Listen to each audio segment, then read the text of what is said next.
Assalamualaikum para youtuber. Alhamdulillah nih kita lagi santai lagi nih, udah kelar tadi kirim kuenya ya. Jadi kita ini sekarang tidak ingin membahas tentang ini ya, tentang resep kue, info kuliner maupun tentang perjuangan kami kirim kue ya. Jadi kita akan membahas nih satu persoalan, yaitu tentang COD ya. Jadi belum lama ini lagi viral ya tentang seorang ibu-ibu yang dengan kasar memaki-maki kurir ya, kurir pengiriman COD ya. Bahkan sampai bilang, sampai teriak mulutnya. Ya tentu udah pada tahu lah ibu-ibu tersebut. Jadi permasalahan COD itu begitu masif sekarang ya. Tentang permasalahannya satu, yaitu barang yang tidak sesuai dengan dengan kondisi pasti pesan, ataupun barang yang hilang, ataupun barang yang reject. Itu semua permasalahan di COD ya. Tapi perlu diingat ini ya, para rekan youtuber ya, COD itu ada dua jenis ya, dua jenis. Jadi ini saya terpaksa harus ya ngomong ini ya, kasih pengertian ke para netizen ya yang masih awam ya. Jadi ini berawal saya kaget. Jadi ketika saya ngirim kue ke konsumen, lagi bawa dus ya, ada seorang ibu-ibu nanya, "Mas, lagi ngirim COD ya?" gitu. "Oh iya Bu." Nah terus si ibu tersebut nyeletuk, "Oh iya emang COD sekarang banyak masalah Mas, banyak yang nipu-nipu, katanya barangnya nggak sesuai, kekecilan, kebesaran, ataupun ya itulah barang-barang reject, terus tidak sesuai dengan harapan." Nah jadi seperti itu. Jadi kok saya kaget ya, kaget. Ibu ini nggak paham bahwa COD itu ada dua jenis ya. Oke, saya jelaskan ya dua jenis COD tersebut ya. Jadi COD itu ada dua, yaitu direct COD dan melalui marketplace COD ya. Nah, jadi saya jelaskan dulu yang marketplace-nya COD ya. Kalau marketplace COD ya, itu satu melalui perantara pihak ketiga ya. Nah terus kedua, pengiriman barang itu mayoritas dilakukan oleh pihak kurir ya. Terus berikutnya, si pemesan itu tidak boleh membuka barang pesanan sampai transaksi itu berhasil ya, atau deal ya. Terus keempat, lokasi pengiriman itu ke rumah pemesan ya, diantar ke lokasi ya. Nah, terus kelima itu transaksi melalui rekening bersama atau rekening pihak ketiga. Nah itu COD melalui marketplace ya. Nah, sementara COD direct ya, COD direct itu satu, pembayaran itu langsung di tempat ya, pembayaran konsumen. Nah kedua, pembayaran tidak melalui pihak ketiga tapi langsung. Ketiga itu pengiriman barang ya, itu dilakukan oleh penjual. Yang keempat, Nah, penjual dan pembeli itu dan pemesan barang itu ketemuan di lokasi titik tengah.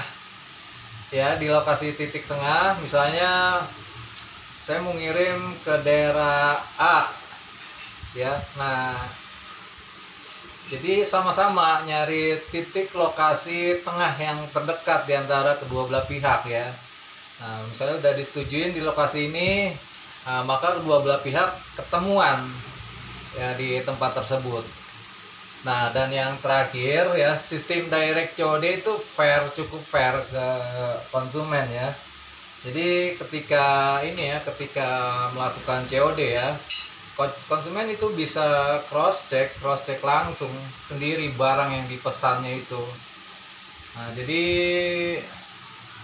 biasanya tidak ada permasalahan di direct COD ya.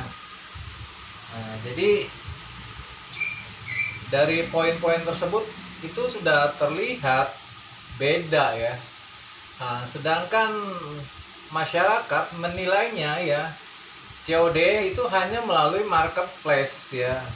Sedangkan pelaku-pelaku COD yang direct ya, itu banyak, cukup banyak ya.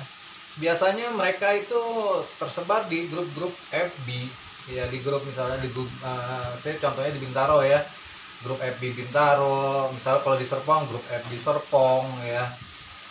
Jadi mereka itu terkonsentrasi di satu kawasan ya.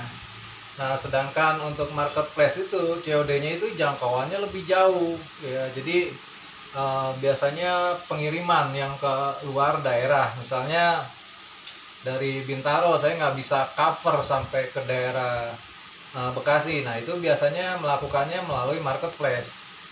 Nah, seperti itu ya. Nah, jadi tolong ya ke netizen ya, jangan dipukul rata itu antara COD dan menganggap bahwa COD itu semua melalui marketplace ya. Nah, jadi dengan kejadian banyak kasus ya di marketplace COD ya, itu yang direct juga kurang lebih itu secara tidak langsung juga kena imbasnya. Jadi menganggap wah, jangan-jangan direct COD juga ini ya, nggak bisa dicek dulu gitu kondisi barangnya. Nah, ternyata banyak masyarakat awam juga yang belum paham tentang direct COD. Kalau direct COD yaitu ketika konsumen dan penjual itu saling ketemuan langsung. Jadi konsumen itu bisa cross check barang yang dipesan. Nah, setelah cross check, oke, nah baru melakukan pembayaran, dan pembayarannya itu di tempat. Jadi tidak melalui pihak ketiga. Nah, oke, dengan ini ya juga saya prihatin ya. Jadi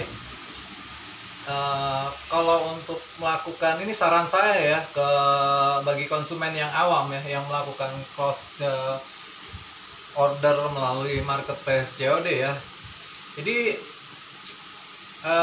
ada OS yang amanah, juga ada juga OS yang tidak amanah. Makanya kalau mau membeli barang via marketplace COD ya, itu di review dulu lah OS-nya, gimana penilaiannya, gimana komen-komennya. Nah, jadi kan bisa terlihat, wah ini ternyata misalnya kalau komennya banyak bagus, wah ini ternyata ini OS-nya amanah. Nah, seperti itu. Jadi dari konsumennya sendiri yang harus teliti juga. Nah, jadi kalau kurir ya, kurir dari marketplace ketika ngirim barang ternyata tidak sesuai, itu langsung dimaki-maki, di omel-omelin. Nah, itu kurang tepat karena kurir itu sifatnya hanya ngirim ya. Nah, jadi gitu buat netizen ya. Jadi tidak semua pelaku COD di marketplace itu jelek. Jadi masih banyak yang amanah ya. Nah, terus kedua ini ya, bahwa COD itu ada dua jenis ya. Jadi jangan dipukul rata bahwa COD itu sama semua jenisnya ya. Nah, jadi dari kesimpulan itu ya, bahwa COD itu walaupun ini ya, jadi walaupun berbeda sistemnya ya, tapi itu semua berpulang ke amanah atau tidaknya online shop maupun konsumen tersebut ya. Nah, jadi gitu aja dari ini, dari resep kue pejuang COD. Dan salam kami ya untuk para pelaku ini ya, para pelaku COD di seluruh Indonesia, untuk tetap semangat nih walaupun dalam kondisi COVID, dalam kondisi lesu, agar tetap semangat dan insya Allah kondisi perekonomian tuh bakal membaik ke depannya. Oke, demikian dari kami resep kue pejuang COD. Wassalamualaikum warahmatullahi wabarakatuh.